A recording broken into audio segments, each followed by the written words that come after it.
समस्त ओडिशावासी को मोर हार्दिक शुभेच्छा नववर्षर। आज एत बड़ दिन जहाँकि शुभ दिन आपण मानक मोर ढेर सारा शुभेच्छा और शुभकामना।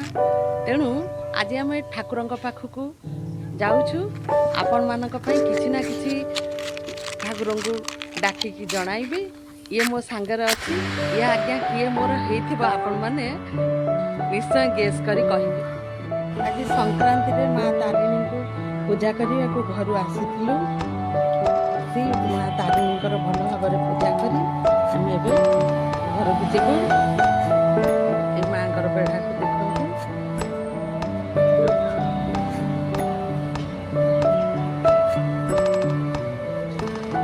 ये मो सागर मो झिया पूजा करी घर को जा।